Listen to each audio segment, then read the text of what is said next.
The following content is meant purely for educational and informational purposes and should not be relied upon as financial, investment, legal, tax, or any other professional advice.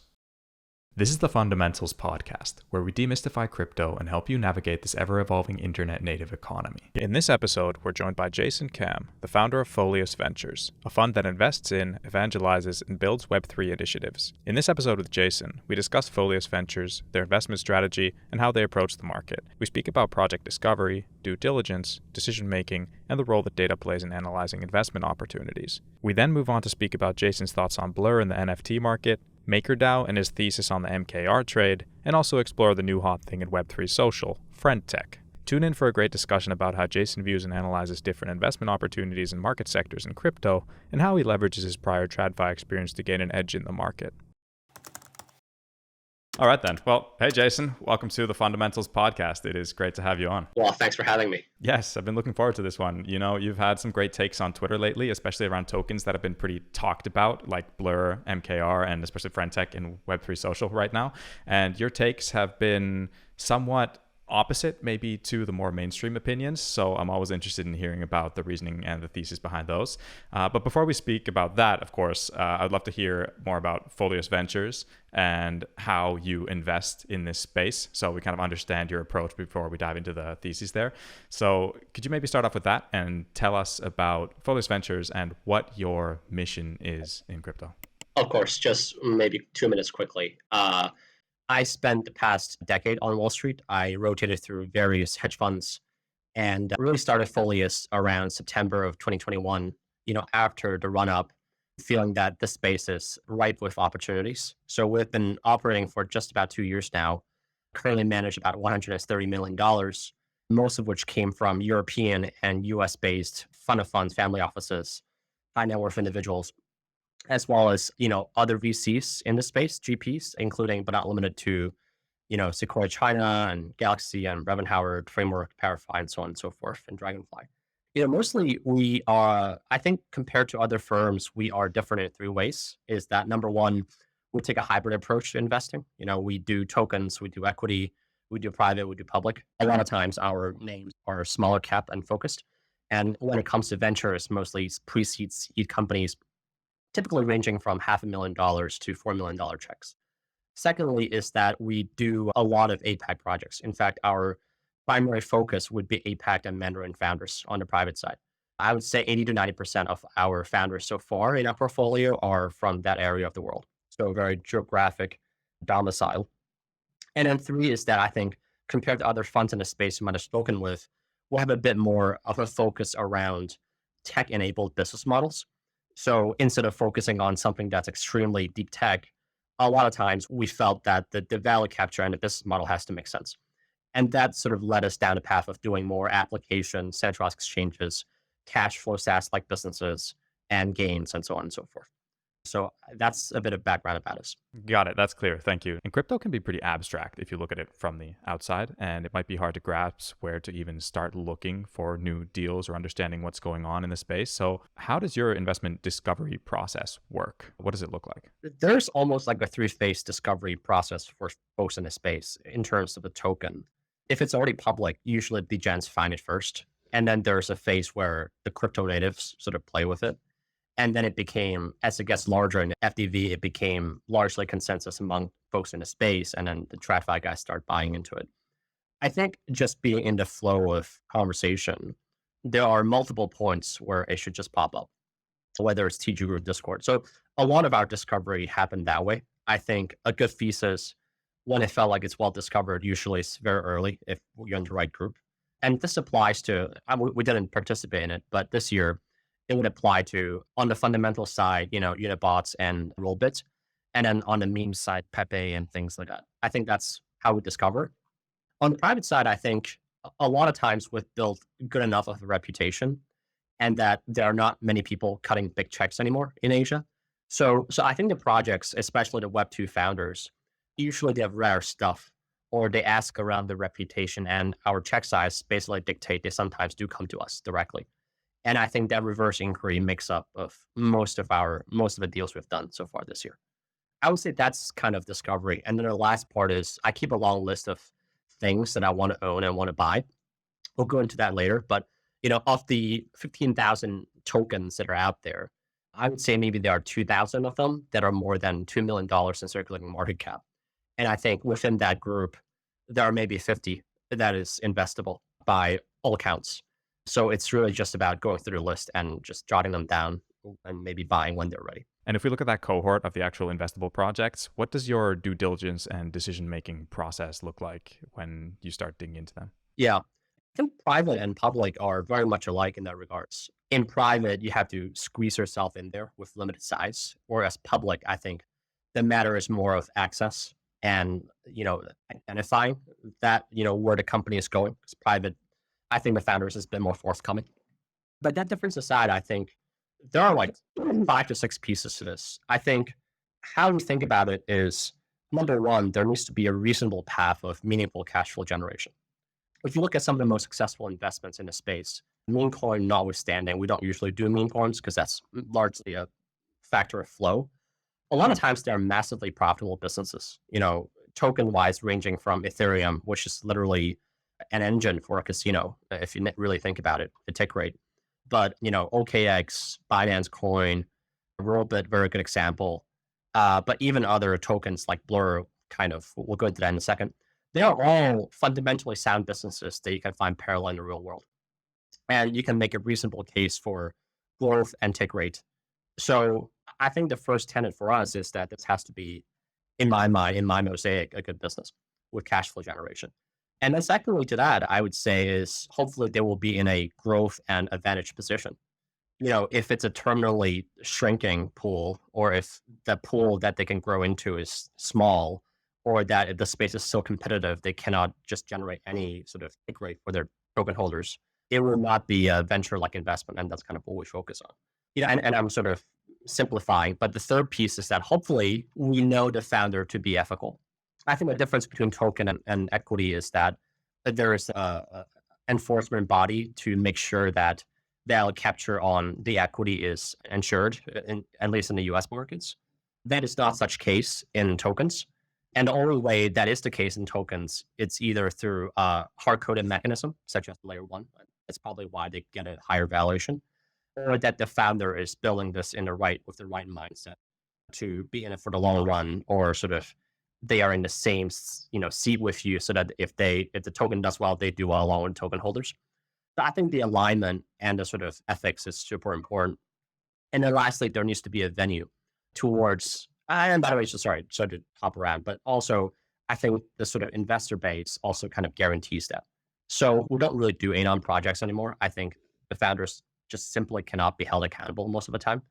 And a lot of times we'll prefer to have really strong strategic backers that we know will sue the hell out of the founders if they're rug. And then lastly, I think there needs to be a means towards value capture on a token, and hopefully that token itself lends itself to network effect longer run. So to summarize, it needs to make cash, it needs to have growth, it needs to sort of have an ethical founder that has some mindset of doing well to its token holders, and the cash flow needs to, at some point, find a way to flow back to the token. That's kind of how we think about it. Got it. Yeah, I love that approach. And the fact that you emphasize the ethics and the alignment. I mean, I used to be in the world of small cap and micro cap investing and emerging and frontier markets, where a lot of times the owner are family businesses that own like majority of the stakes. So they would go into great length of taking value from the shareholders and from the company to enrich themselves, including but not limited to like lending the cash at below market rates to their own bank, and then like making a spread or paying themselves exorbitant salaries, or sort of just keep issuing equity. Well, you can find parallels of that in the crypto world already, like very simply. I think aligning yourself with factors that, would benefit and at the same time that token benefits, it's like pretty important. And how about data? What kind of role does data play, especially because there are so many potential metrics to consider and kind of an unlimited amount of both on-chain and off-chain KPIs? So how do you take them into account when analyzing projects and also analyzing like the long-term sustainability of things, which is pretty important because we've seen quite a lot of boom and bust hype cycles with a lot of projects? Yeah, so it's really a two-part question, which is what kind of data do I look at, and how do I know a project to be sustainable, right? It's two questions. Even with the first question, I'll break down to two parts because I think these are all pre-A or pre-B stage venture companies. A lot of times their business model are not yet necessarily well-defined. And sometimes data can be really hard to come by.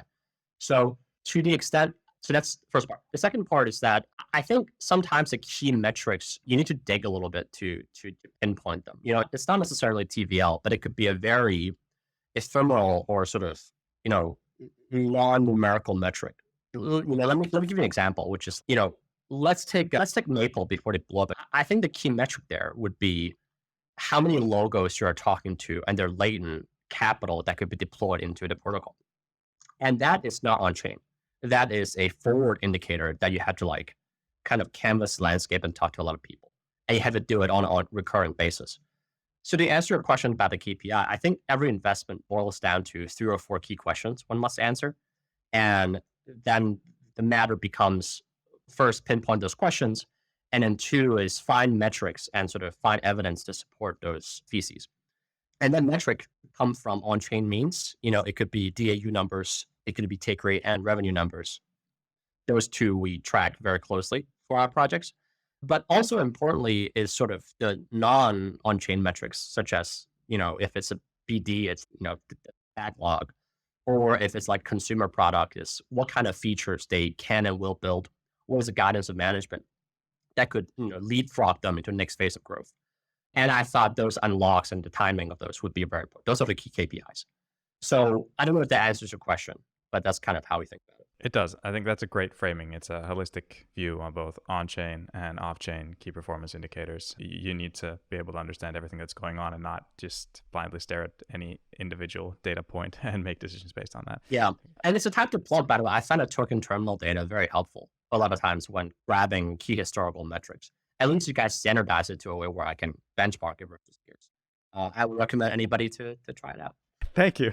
Glad to hear that. And that's the standardization is definitely the number one thing that we go for. It's pretty hard to compare projects to each other without the standardized data sets that you'd be used to as a TradFi investor, etc. So just bringing that to the space. But let's move on to some of these projects that are pretty talked about right now, especially on crypto Twitter, that you have also been vocal about. Starting with Blur, I feel that they've been a bit unfairly blamed about the whole FUD around the NFT market, but the market is in a rough patch, low liquidity, low volumes, etc. You recently actually expressed somewhat of a positive outlook for Blur, despite the current FUD around the market space. So could you dive deeper into what your thesis is there and what is behind this more positive view? Yeah. So some disclosure, we own a very small amount of Blur just to, keep my attention on it. And let me paraphrase positive outlook. I think there will be points where it will be interesting. The point at which it will be interesting could be a lot lower from where it is today. Let me preface that. I think Blur's existence really only accelerated the inevitable demise of the current phase of the NFT world, which is effectively the unsustainable, marketing effort to prop up a babbling good that is predicated on the crypto wealth that is fleeing. And the liquidity it offered on the downside with Blur tokens effectively allowed whales to dump quickly. And these tokens without continuous marketing spend, the NFTs without continuous marketing spend effectively can be worth 0 in a downturn, especially when supply is not gated. So I think it's interesting because NFTs themselves are merely a vehicle of complex metadata that is not necessarily commoditized. So I also tend to believe that in the next cycle, PFP NFTs will not be the only form of NFTs. They would take form of almost commodity characteristics, mostly, I think, supported by different apps and games.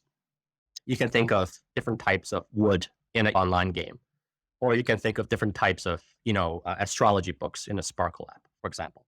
They are quite similar in a lot of ways, but quite different. That means they cannot be FT. So there's in a grayscale spectrum, on one hand, it's like pure, every token is the same, and the other side is like very unique artwork. There's a grayscale in the middle, which is, somewhat similar commoditized products that are still NFTs, but similar. Point one is that it seems possible that market could explode given the kind of businesses that I talked to today, the consumer as I see. But 2 is that I look at the market and I ask myself, what kind of products can be there to benefit from this explosion? And the argument would be either A, all of these games will have their own unique marketplaces to wrap around the granularity of these features, which is very possible. So maybe Blur needs to sort of open itself for an API or something and allow whitelist solution. Some third party in the market as a marketplace could potentially capture these products, because these products would be on this Blur marketplace or this marketplace, because the velocity and the wealth that is out in the financial system is so much greater than having to onboard a single game. And if the latter is true, that would mean that just by pure sort of duopoly principle, like one player should have the majority market. Uniswap is, well, any DEX in any market, in any sort of chain has, great majority of the market share just by sheer two-sided network effect marketplace. So I think Blur is the only company, maybe aside from Tensor, currently competing in the space that has the technical team chops and the consumer chops to be ready for the next phase. I think all of the Anon founder teams like Luxware are not here to compete. They could very well rug. I think OpenSafe is completely checked out, and the browsing-based eBay-like marketplace is not ready for this next phase of commoditized NFT boom. So Blur is kind of the only player. And then the question becomes, would they rug? Are they ethical? I think being a paradigm-backed startup, it's really difficult for Pac-Man or Tieshun to rug. I think he will just be dead from the startup world if he does. I think he expressed very strong intent of capturing value to the Blur token, like BNB. It probably will be through a governance vote, probably after clarity from the SEC, though, a few years out. But I feel relatively comfortable on the ethics and the take rate side. And then if we were to believe on the growth side, which is a massive TAM, only thing that comes down to is sort of what price is the right price. And the framework in my mind would be, well, wouldn't it be great to get this token at a trough volume on trough take rate on trough multiple? And we're at those. I think NFT volume is now quite trough at $5 to $7 billion annualized. The take rate, I think the centralized exchange take rate of anywhere between 5 bips to 10 bips on spot is quite reasonable. It's very likely the Blur will go into perp, so that's another venue. And then looking at all centralized exchanges, again, I think it's, or Robit for that matter, multiple would be 5 to 15 times, depending on how you value the burn. And that gets you to a certain price on the Blur token, on circulating and on NFT. I think if it gets anywhere close to that, you are buying an option for both volume coming back, multiple coming back, and sort of the tick rate not being as bad as it is. And it becomes a really interesting option for the next phase. I'm sort of rambling, but that's my framework. And I think that the sort of retail who lost money on Blur points are placing their anger on losing money on a product that I think is vastly superior to everything that's out there in the NFT market. So getting at the right price would mean the next crop of NFT traders, just forgetting all of this FUD. Your framework and how you laid it out there is very clear. I like that approach. And what caught my ear there, what you said about the competition, actually, because I think when people look at the NFT market, it seems highly competitive. Vampire attack after vampire attack, super high incentives just to kind of take the quite small group of users still to move from platform to platform. But how you framed it there, if I got it right, is more of Blur is actually in a vertical of kind of its own, maybe even building in somewhat of a blue ocean. Am I getting that right? I think if I were to look at what the NFT market would look like in 5 years, I think it's going to look more like the CME, and it's going to look more like World of Warcraft auction house than it is today with a gallery of paintings. It's going to look more like Street Easy, with real estate than it is to like eBay, where, well, it's not a fair characterization, but like the price in the picture won't be the only thing that matters. There will be like a bunch of really interesting, neat quantitative metrics that you can analyze on. And you need to trade sized volumes. It's almost look at oil on Brent versus, WTI and various flavors of it, and what is the delivery and, and the futures. I think it's going to look a lot more like that. And the team you need is not a pure like eBay consumer window shopping experience. It's properly complicated like it is with market access, which is you can look it up. It's tradfi, bond, peer-to-peer marketplace, crazy multiple, home run investment for many. I think Blur has the only team in the space actually that can build that, because their entire team, most of them came from high frequency trading backgrounds that make them ideal for building something like this, yet still with a consumer touch that they have proven. And I think that's kind of what they're building for. Everything they build is financializing the product and getting themselves ready for the influx of true whales, playing these markets. I don't think anybody else is building it. I think the only competition would be, at that point, a better team, which hard to say if the better team has know-how of this team, or centralized exchanges that do the FT game so well that will try to get into this game when it becomes obviously lucrative. I'm not sure. And the last caveat is that it's possible that NFT landscape then would become so complex that there's no way a one-size-fits-all blur could wrap itself around these things. So a lot of these marketplaces become very siloed and very sort of first party, almost similar to the Steam marketplace of CSGO skins. You know, that's also possible. But I generally feel like this wave could be so big that there are certain characteristics that are sort of generalizable, and Blur will just tick those, and that's a large enough market to bet on.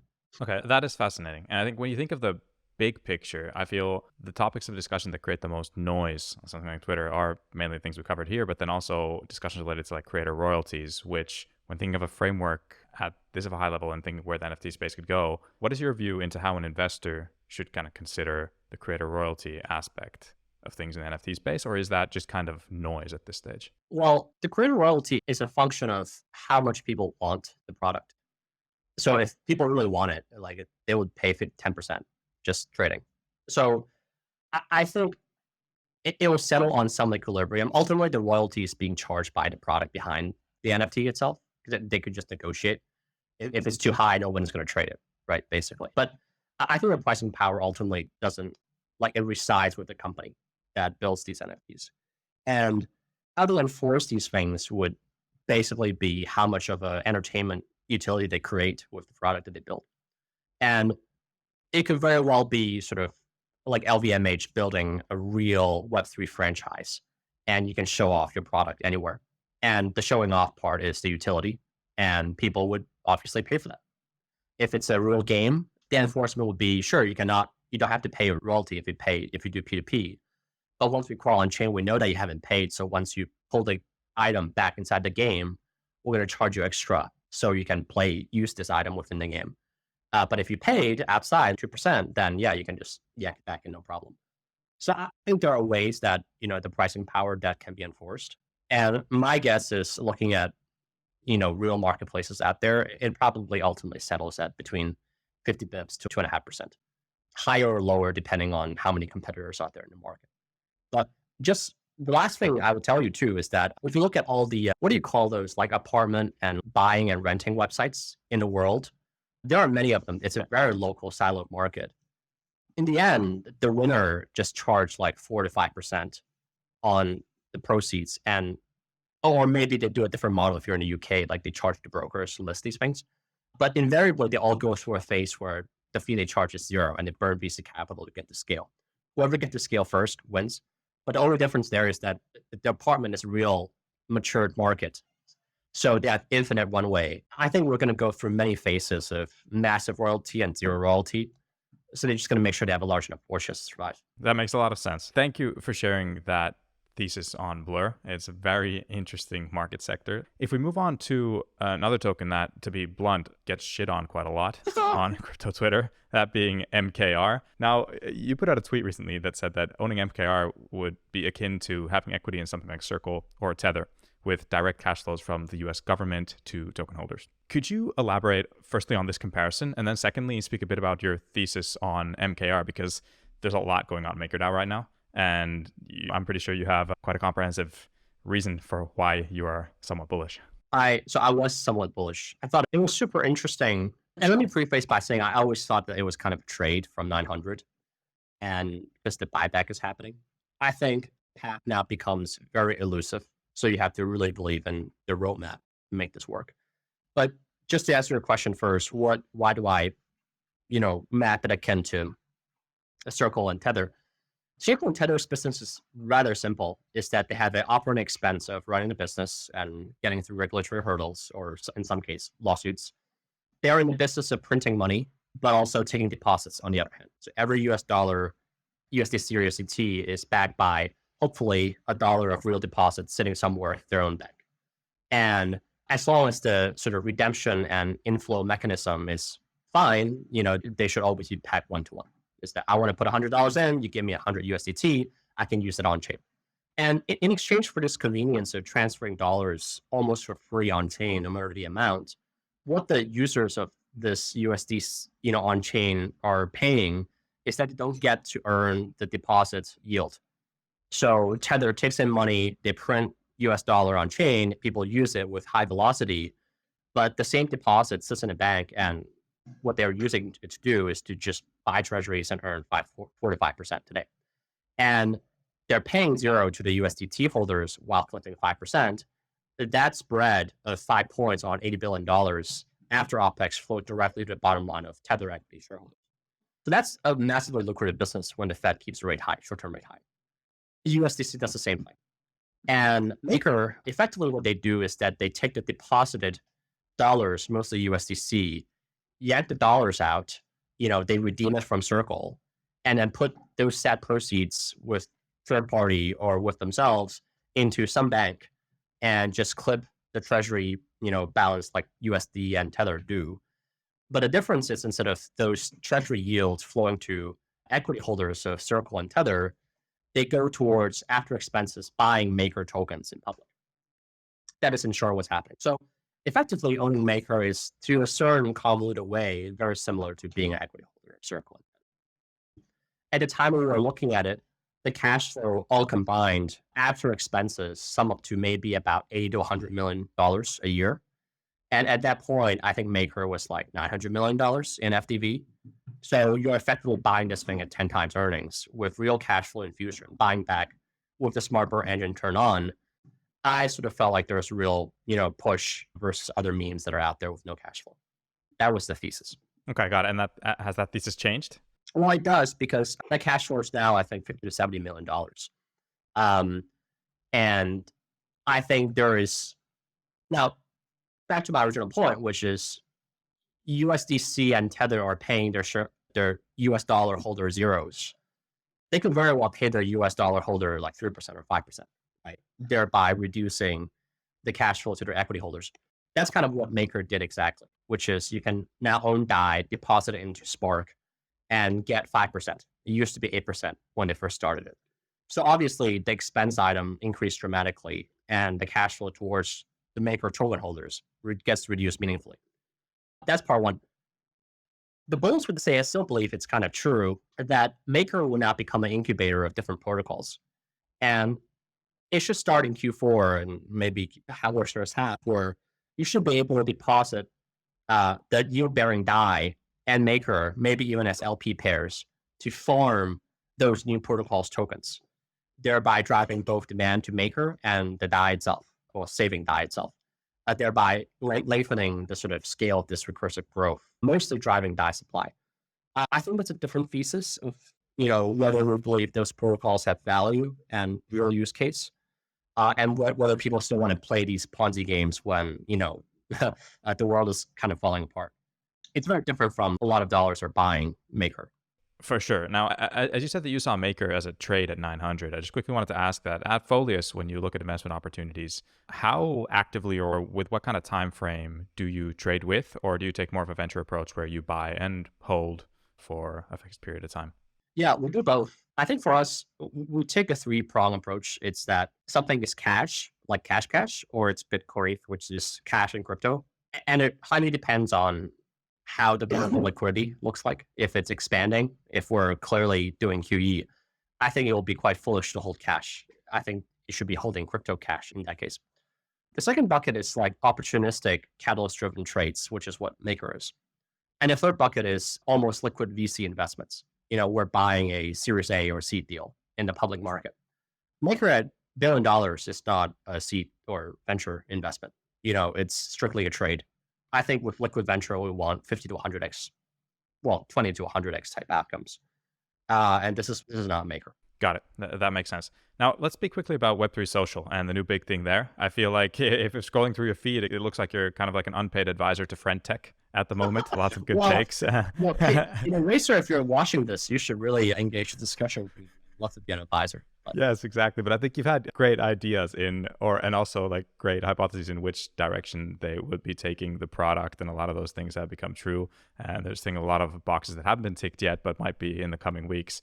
What is your general thinking about friend.tech. What do you think of that product and then how it's kind of changing the Web3 social space? I would have guessed a Chinese developer built this. And the reason I say it is because it took a lot of shortcuts that are not purely decentralized or Web3 native. It is a almost custodied, multi-party signing account. You could easily lose your coins. They could easily rug you, I think. It is somewhat aggressive in its go-to-market. And the aggression usually only seen by, APAC developers. And the pace at which they iterate is rather fast. Well, it could be faster if it's a real Chinese team, but it's rather fast. So I've so far been pretty impressed by how they've built this product. I think it looks a lot like a hybrid product that one of them is OnlyFans. I think they're going down that path. But the other one is it's a product in China, which you probably know, or for the readers that don't, is called the Knowledge Planet, which is effectively almost like Quora or Facebook. But the difference is you got to pay dollars or a subscription fee to join somebody's room. And then you might even need to pay extra for their knowledge. So it could be a lawyer or a financial advisor. And people are like showing their links and they pay people referrals. So you get like one and people join, like you get paid referral. It feels a lot like that. And I think what friend.tech did right, there are a couple of things that they took the approach of minimizing friction of onboarding users. It's awesome. Like a pleb can now onboard, especially now with credit cards. It's great. They completely circumvented the App Store.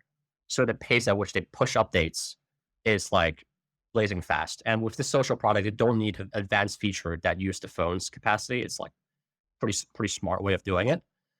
I think if the subscription fee a person pays is the sort of cash cost to enter into somebody's room, like the share they buy, minus the cash cost they leave, of which the delta is the fee you pay friend.tech and the creator, but also plus the appreciation or depreciation in the interim. And the appreciation aspect actually can greatly encourage somebody to join early. If you see what I'm saying, you're not just like paying a cash cost anymore.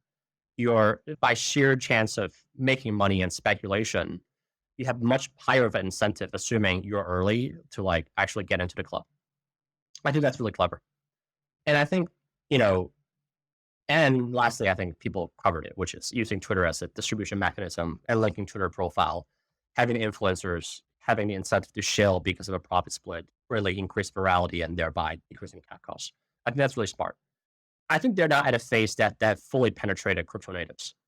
The only thing they can do now is to significantly improve ARPU amongst crypto natives themselves, and then really grab Web2 users at a low CAC cost. And I can dive into that later. But I think it's a cool product to use everything we've built so far in crypto infra, layer 2 with Base, USDC, on-chain transfer, fiat on-ramp that is like almost seamless now. And then the sort of Ponzi-esque token economic that we have iterated with so many iterations. I think it's a good amalgamation of what we've seen so far.